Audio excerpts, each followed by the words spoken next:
ಸ್ನೇಹಿತರೆ ನಮಸ್ಕಾರ. ನಾನು ರವಿ ಎಸ್ ಪೂಜಾರಿ, ಅರ್ಥಶಾಸ್ತ್ರದ ಉಪನ್ಯಾಸಕ. ಆತ್ಮೀಯ ಸ್ನೇಹಿತರೆ, ನಿಮ್ಮ ಒಂದು ಡಿಮ್ಯಾಂಡ್ ಪ್ರಕಾರ ಇವತ್ತು 6 ಅಂಕದ ಪ್ರಶ್ನೆಗಳನ್ನು ನಿಮ್ಮ ಜೊತೆಗೆ ಚರ್ಚೆ ಮಾಡ್ತಾ ಇದ್ದೀನಿ.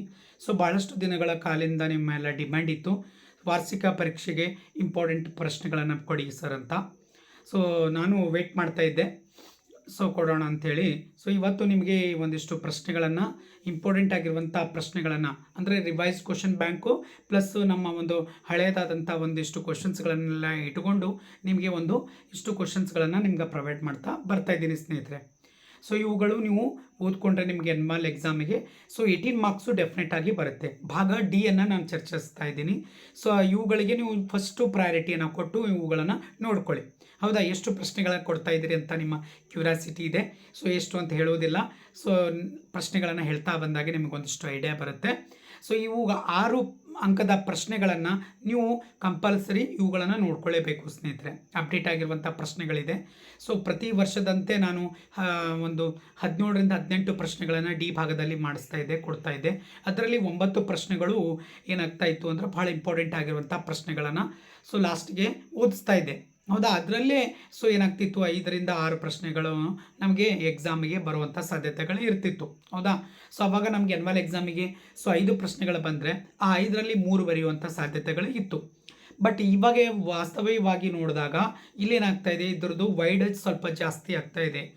ನಿಮ್ಗೆ ಗೊತ್ತಿರಲಿ ಸ್ನೇಹಿತರೆ, ಆಲ್ರೆಡಿ ರಿವೈಸ್ಡ್ ಕ್ವಶನ್ ಬ್ಯಾಂಕ್ ಒಳಗೆ ಹೊಸದಾಗಿರುವಂಥ ಕೆಲವು ಪ್ರಶ್ನೆಗಳನ್ನು ಸೇರ್ಪಡೆಯಾಗಿದೆ. ಅವುಗಳನ್ನು ಬರುವಂಥ ಸಾಧ್ಯತೆಗಳು ಇದೆ. ಯಾಕೆ ಏನು ಅನ್ನೋದು ನಿಮಗೆ ಗೊತ್ತಾಗುತ್ತೆ. ಸರ್ಕ್ಯುಲರ್ ಕೂಡ ನೀವು ನೋಡಿರುತ್ತೀರಿ. ಆಲ್ರೆಡಿ ನಮಗೆ ಬೋರ್ಡ್ ಎಲ್ಲ ಕಳಿಸಿದೆ. ಅದರ ಪ್ರಕಾರ ನಮ್ಮ ತಯಾರಿ ಇರಬೇಕಾಗತ್ತೆ ಸ್ನೇಹಿತರೆ. ಅದಕ್ಕೋಸ್ಕರ ಮೊದಲ ಬಾರಿಗೆ ಯಾರೆಲ್ಲ ನೋಡ್ತಾ ಇದ್ರಿ ದಯವಿಟ್ಟು ಸಬ್ಸ್ಕ್ರೈಬ್ ಮಾಡ್ಕೊಳ್ಳಿ, ಮೆಂಬರ್ಶಿಪ್ ತೊಗೊಳ್ಳಿ. ನನ್ನ ಒಂದು ವರ್ಕ್ ನಿಮ್ಗೆ ಇಷ್ಟ ಆದರೆ 29 ರೂಪೀಸ್ ಕೊಟ್ಟು ಮೆಂಬರ್ಶಿಪ್ಪನ್ನು ತೆಗೆದುಕೊಳ್ಳಿ ಸ್ನೇಹಿತರೆ. ನಾ ಮಾಡ್ತಾ ಇರುವಂಥ ವಿಡಿಯೋ ಫಸ್ಟ್ ನಿಮಗೆ ಬರುತ್ತೆ, ಸರಿನಾ? ನೆಕ್ಸ್ಟ್ ಲೇಟ್ ಮಾಡೋದು ಬೇಡ, ಕಂಟೆಂಟಿಗೆ ನಾವು ಮೂವ್ ಆಗೋಣ. ಇಲ್ಲಿ ನೋಡಿ ಸ್ನೇಹಿತರೆ, ಸುತ್ತೋಲೆ ಇದೆ. ಕರ್ನಾಟಕ ಸರ್ಕಾರ ಶಾಲಾ ಮತ್ತು ಶಿಕ್ಷಣ ಮಂಡಳಿ ಮೌಲ್ಯ ನಿರ್ಣಯ ಮಂಡಳಿ ಏನಂದರೆ ಪ್ರಕಟಣೆ ಹೊರಡಿಸಿದೆ. ಆಲ್ರೆಡಿ ಇದು ನಿಮ್ಗೆ ಗೊತ್ತಿರುತ್ತೆ. ಗೊತ್ತಿಲ್ಲ ಅಂದರೆ ಸ್ವಲ್ಪ ನೋಡ್ಕೊಳ್ಳಿ. ಇಲ್ಲಿ ಮೊದಲನೇದಾಗಿ ಹೇಳಬೇಕಾಗಿರುವಂಥದ್ದು ಪಾಯಿಂಟ್ ಏನಂತಂದರೆ 3 ಗಂಟೆ 15 ನಿಮಿಷ ಕಾಲಾವಧಿ ಇದ್ದಿದ್ದು ಏನಾಗಿದೆ 2 ಗಂಟೆ 45 ನಿಮಿಷ ಕಾಲಾವಧಿಗೆ ಏನು ಮಾಡಿದ್ದಾರೆ ಅಂತಂದರೆ ಸಮಯ ಅವಕಾಶ ಕಡಿಮೆ ಆಗಿದೆ. ಇದು ನೆನಪಿರಲಿ. ಹೌದಾ, 100 ಅಂಕಕ್ಕೆ ಇದ್ದಿದ್ದು 80 ಅಂಕಕ್ಕೆ ನಾವು ಬರಿತಾ ಇದ್ದೀವಿ. ಹಾಗಾಗಿ ಅಲ್ಲಿ ಏನಾಗ್ತಾ ಇದೆ ಅಂತಂದರೆ 2 ಗಂಟೆ 45 ನಿಮಿಷ ಕಾಲಾವಧಿ ನಿರ್ಧಾರ ಆಗಿರುವಂಥದ್ದು. ಇದು ನಿಮ್ಗೆ ನೆನಪಿರಬೇಕು, ಸರಿನಾ? ಇದಾದ ನಂತರ ನೆಕ್ಸ್ಟ್ ಸ್ನೇಹಿತರೆ, ಇವಾಗ ನೋಡಿ ಇಲ್ಲಿ ಏನಾಗ್ತಾ ಇದೆ ಅಂದರೆ ಈ ಕ್ವಶನ್ ಬ್ಯಾಂಕ್ ಒಳಗೆ ರಿವೈಸ್ಡ್ ಕ್ವಶನ್ ಬ್ಯಾಂಕ್ ಮತ್ತು ಏನು ಬ್ಲೂ ಪ್ರಿಂಟನ್ನು ರೆಡಿ ಆಗ್ತಾ ಇದೆ. ಆ ಬ್ಲೂ ಪ್ರಿಂಟು ಸಪ್ರೇಟಾಗಿ ಇದಾವೆ. 3 ಬ್ಲೂ ಪ್ರಿಂಟುಗಳು ಕೂಡ 3 ಕ್ವಶನ್ ಬ್ಯಾಂಕಿಗೆ ಕ್ವಶನ್ ಪೇಪರಿಗೆ ಸಂಬಂಧಪಟ್ಟಂತೆ ಬೇರೆ ಬೇರೆ ಆಗಿದೆ. ಅದಕ್ಕೆ ಯಾವುದು ಬರುತ್ತೆ ಅಂತ ನಾವು ಗ್ಯಾರಂಟಿ ಹೇಳೋಕ್ಕಾಗೋದಿಲ್ಲ. 1 ಬರ್ಬೋದಾ, 2 ಬರ್ಬೋದಾ, ಅಥವಾ 3 ಬರ್ಬೋದಾ, ಅಥವಾ ಹೊಸದಾಗಿ ಬರ್ಬೋದಾ ಗೊತ್ತಿಲ್ಲ. ಹೌದಾ, ಹಾಗಾಗಿ ಇಲ್ಲಿ ನಾವು ಒಟ್ಟಾರೆಯಾಗಿ ನಾವು ಅವುಗಳನ್ನು ಸರಾಸರಿಯನ್ನು ತೆಗೆದುಕೊಂಡಾಗ ಇಲ್ಲಿ ಏನು ಅನಿಸ್ತಾ ಇದೆ ಅಂತಂದರೆ 3 ನೀಲ ಪ್ರಶ್ನೆಗಳನ್ನು ಅಥವಾ ನೀಲನಕ್ಷೆಯನ್ನು ನಾವೇನು ಮಾಡಬೇಕಾಗತ್ತೆ, ನೋಡಬೇಕಾಗತ್ತೆ. ಹೌದಾ, ಅದರಲ್ಲಿ ಬಂದಿರುವಂಥ ಪ್ರಶ್ನೆಗಳನ್ನು ತೆಗೆದುಕೊಂಡು ಆಯಾ ಆಯಾಮಗಳಿಂದ ನಾವು ನೋಡಿ ತಯಾರಾಗಬೇಕಾಗತ್ತೆ. ಹಾಗಾಗಿ ಇಲ್ಲಿ ನೋಡಿ ಸ್ನೇಹಿತರೆ, ಈ 3 ಪ್ರಶ್ನೆಗಳಲ್ಲಿ ಭಾಳಷ್ಟು ಜನ ಇದ್ರಿ ಸರ್ ಭಾಳ ಇಂಪಾರ್ಟೆಂಟ್ ಆಗಿರ್ಬೋದು, ಫಿಕ್ಸ್ ಬರೋವಂಥದ್ದೇ ಕೊಡಿ ಅಂತ ನೀವು ಕೇಳ್ತಾ ಇದ್ರಿ. ಬಟ್ ಹಾಗೆ ಕೊಡೋಕ್ಕಾಗೋದಿಲ್ಲ. ಹಾಗೆ ಕೊಟ್ರೆ ಅಂತಂತಂದರೆ ಏನಾಗುತ್ತೆ, ನಿಮ್ಗೆ ಎನ್ಮಲ್ ಎಕ್ಸಾಮಿಗೆ ಟಫ್ ಆಗುತ್ತೆ ಸ್ನೇಹಿತರೆ, ನೆನಪಿರಲಿ ನಿಮಗೆ. ಹೌದಾ, ಇಲ್ಲಿ ನೋಡಿ, ಇಲ್ಲಿ ಈ ವಿಷಯಗಳನ್ನು ನಿಮ್ಗೆ ಹೇಳಬೇಕಂತ ಅಂದ್ಕೊಂಡಿದ್ದೀನಿ. ಅದಕ್ಕೆ ನಾನು ತೊಗೊಂಡಿದ್ದೀನಿ. ಹೌದಾ, ಯಾವುದು ಅನ್ನುವಂಥದ್ದು 8ನೇ ಒಂದು ಪಾಯಿಂಟ್ಸು ಸ್ನೇಹಿತರೆ. ಈ ಪಾಯಿಂಟ್ಸು ನಿಮ್ಗೆ ಇಂಪಾರ್ಟೆಂಟ್ ಇದೆ. 8ನೇ ಪಾಯಿಂಟ್ ಏನಿದೆ ಅಂತ ನೋಡಿ, ಸರಿನಾ?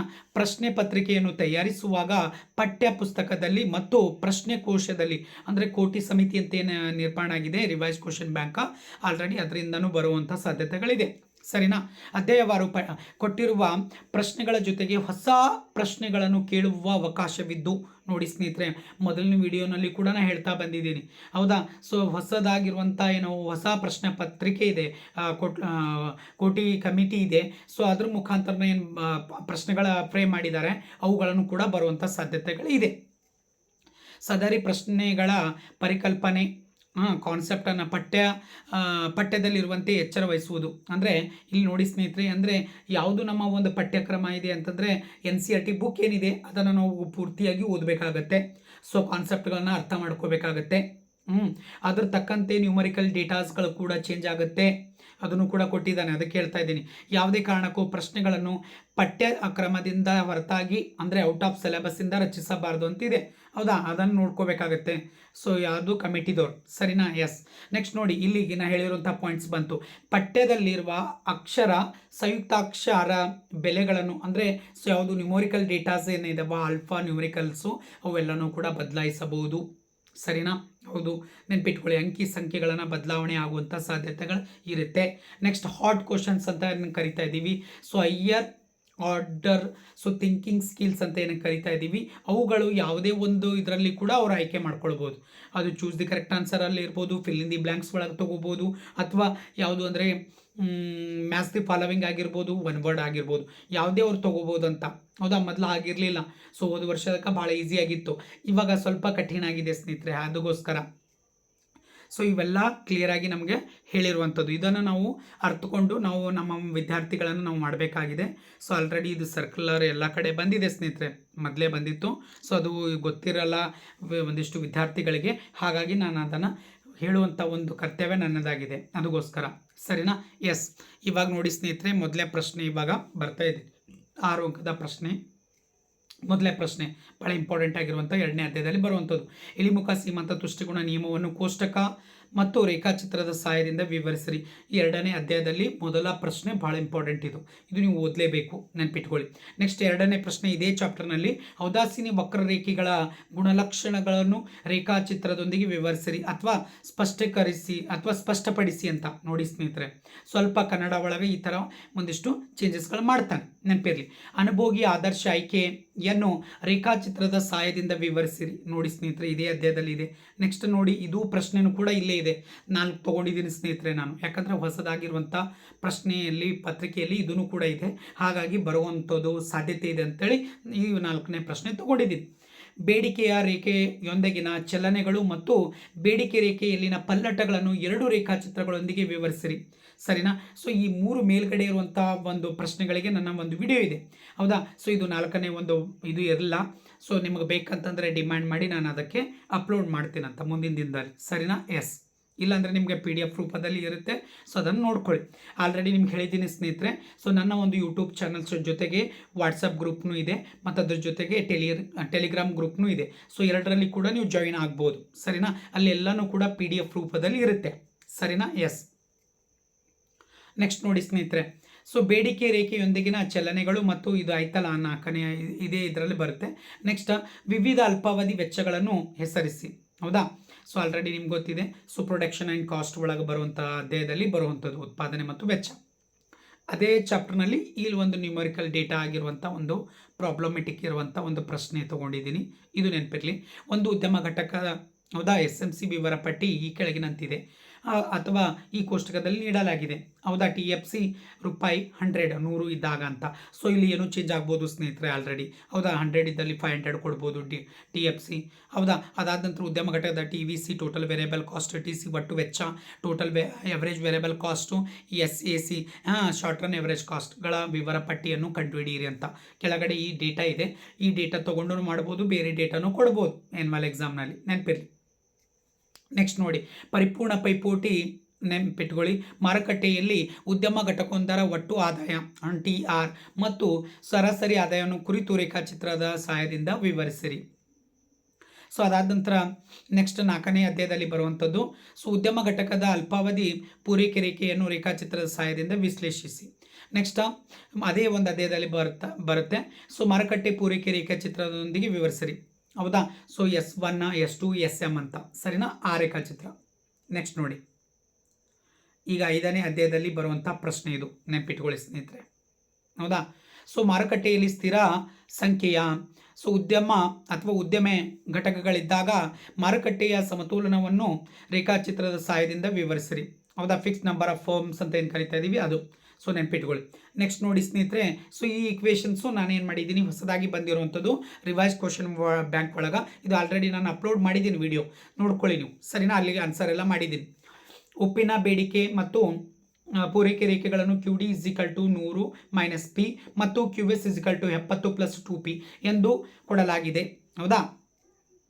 ಸೊ ಅವಾಗ ಏನು ಮಾಡಬೇಕು ಅಂದರೆ ABC ಅನ್ನೋವಂಥದ್ದು ನಾವು ಪ್ರಶ್ನೆಗೆ ಆನ್ಸರ್ ಮಾಡಬೇಕು. ಒಂದೇದೇ ಇದೆ. ಸೊ ಈ ಸಮತೋಲನ ಬೆಲೆ ಮತ್ತು ಪ್ರಮಾಣ ಕಂಡುಹಿಡಿಯಿರಿ, ಇದು ಅಂತೂ ಬರುತ್ತೆ ನಿಮ್ಗೆ, ಮಾಡ್ತೀರಿ. ಸೊ ನೆಕ್ಸ್ಟ್ B ನೋಡಿ, ಇಲ್ಲಿ ವ್ಯತ್ಯಾಸ ಆಗಿದೆ. ಹೌದಾ. ಈಗ ಉಪ್ಪನ್ನು ತಯಾರಿಸುವ ಒಂದು ಆದಾನ, ಹೌದಾ, ಆದಾನದ ಬೆಲೆಯು ಹೆಚ್ಚಾಗಿದೆ ಎಂದು ಭಾವಿಸಿದರೆ ಹೊಸ ಪೂರೈಕೆ ರೇಖೆಯು ಸೊ QS = 40 2P. ಹೌದಾ. ಅಲ್ಲೇನಿತ್ತು ನೆನ್ಪಿಟ್ಕೊಳ್ಳಿ. ಸೊ ಅಲ್ಲಿ ಏನಾಯಿತು, QS = 70 2P ಅಂತಿತ್ತಲ್ಲ ಅದು.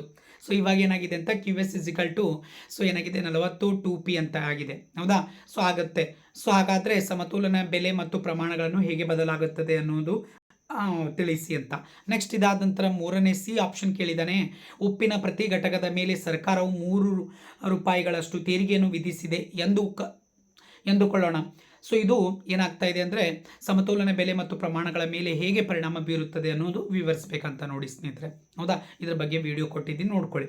ನೆಕ್ಸ್ಟ್ ನೋಡಿ ಸ್ನೇಹಿತರೆ, ಸೊ ಮ್ಯಾಕ್ರೋ ಎಕನಾಮಿಕ್ಸ್ ಒಳಗೆ 7ನೇ ಅಧ್ಯಾಯ. ಹೌದಾ. ಸಮಗ್ರ ಆರ್ಥಿಕತೆಯ ಅನ್ಯನ್ಯತೆಗಳನ್ನು ವಿವರಿಸಿರಿ. ಸರಿನಾ. ಭಾಳ ಸಲ ರಿಪೀಟ್ ಬಂದಿದೆ, ಇದು ಆಗ್ಬೋದು, ಬರುತ್ತೆ. ಸೊ ಓದ್ಕೊಳ್ಳಿ. ನೆಕ್ಸ್ಟ್ ಇದಾದ ನಂತರ 2ನೇ ಇಂಪಾರ್ಟೆಂಟ್ ಈ ಚಾಪ್ಟರ್ನಲ್ಲಿ ರಾಷ್ಟ್ರೀಯ ವರಮಾನದ ಲೆಕ್ಕಾಚಾರದಲ್ಲಿ ಬರುವಂಥದ್ದು. ಹೌದಾ. GDP ಯನ್ನು ಲೆಕ್ಕಾಚಾರ ಮಾಡುವ ಸೊ ಎಲ್ಲ 3 ವಿಧಾನಗಳು ಒಂದೇ ಉತ್ತರವನ್ನು ನೀಡುತ್ತದೆ ಎಂಬುದನ್ನು ತೋರಿಸುವ ಒಂದು ಸಂಖ್ಯಾತ್ಮಕ ಉದಾಹರಣೆಯೊಂದಿಗೆ ವಿವರಿಸಿರಿ. ಕೊಟ್ಟಿದ್ದೀನಿ ಸ್ನೇಹಿತರೆ, ಅದ.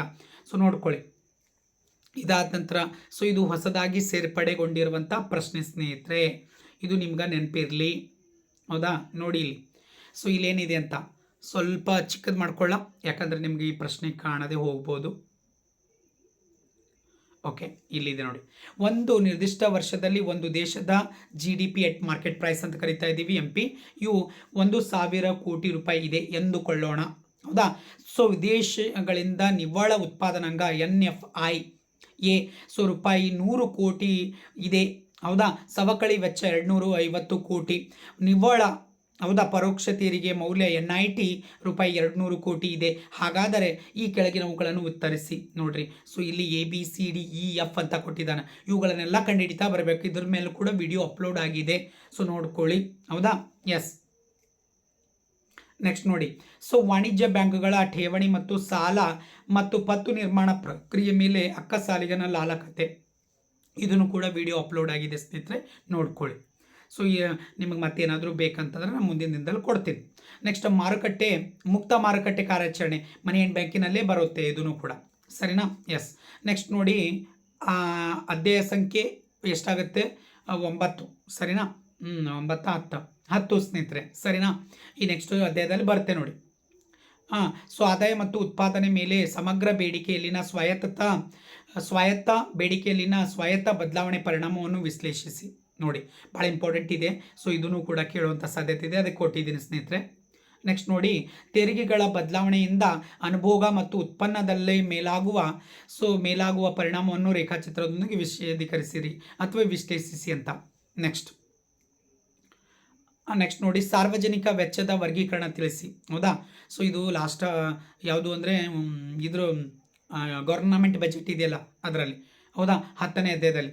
ನೆಕ್ಸ್ಟ್ ಸ್ಥಿರ ವಿನಿಮಯ ದರದಲ್ಲಿ ವಿದೇಶಿ ವಿನಿಮಯ ಮಾರುಕಟ್ಟೆಯನ್ನು ರೇಖಾಚಿತ್ರದ ಆಧಾರದಲ್ಲಿ ವಿವರಿಸಿರಿ ಅಥವಾ ಸಂಕ್ಷಿಪ್ತವಾಗಿ ವಿವರಿಸಿರಿ ಅಂತ. ಸಂದಾಯ ಬಾಕಿ ಖಾತೆಗಳನ್ನು ವಿವರಿಸಿರಿ. ಇದು ಹೌದಾ. ಇದು ಲಾಸ್ಟ್ ಅಧ್ಯಾಯದಲ್ಲಿ ಬರುವಂಥದ್ದು. ಇವೆರಡು 21ನೇದು.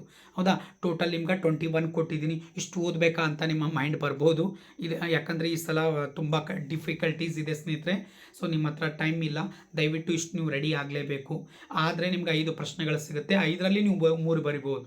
ಇಲ್ಲ ಸರ್ ನಮ್ಗೆ 3 ಬೇಕು ಅಂತ ಕೇಳಿದಾಗ ಅವಾಗ ಏನು ಮಾಡ್ಬೋದು, 1 2 3 ಪ್ರಶ್ನೆಗಳನ್ನು ನಾನು ಕಡಿಮೆ ಮಾಡ್ಬೋದು ಅಷ್ಟೇ. ಬಟ್ ನೀವು ಇಷ್ಟು ಓದಲೇಬೇಕು. ಓದಿದ್ರೆ ಮಾತ್ರ ನಿಮ್ಗೆ 18 ಮಾರ್ಕ್ಸು ಫಿಕ್ಸ್ ಬರುತ್ತೆ ಸ್ನೇಹಿತರೆ. ಹೌದಾ. ಸೊ ಅದಕ್ಕೋಸ್ಕರ ದಯವಿಟ್ಟು ಸೊ ನೀವು ಈ ಕಾನ್ಸೆಪ್ಟನ್ನು ಅರ್ಥ ಮಾಡಿಕೊಂಡು ಇದನ್ನು ಸ್ಟಡಿ ಮಾಡಿ. ಹೌದಾ. ಸೊ ನಿಮ್ಮ ಒಂದು ಸಪೋರ್ಟ್ ನನಗೆ ಹಾಗೇ ಬೇಕು. ಸೊ ಕಮೆಂಟ್ ಮಾಡಿ ಮತ್ತು ಎಲ್ಲರಿಗೂ ಕೂಡ ಶೇರ್ ಮಾಡಿ. ನನ್ನ ವರ್ಕನ್ನು ನಿಮ್ಗೆ ಇಷ್ಟ ಆದರೆ ದಯವಿಟ್ಟು ಸೊ ನನ್ನ ಒಂದು ಯೂಟ್ಯೂಬ್ ಚಾನಲ್ದು ಜಾಯ್ನ್ ಆಗಿ ಮೆಂಬರ್ಶಿಪ್ ತೊಗೊಳ್ಳಿ. 29 ರೂಪೀಸ್ ಇದೆ. Thank you everyone. So love you all. Thank you.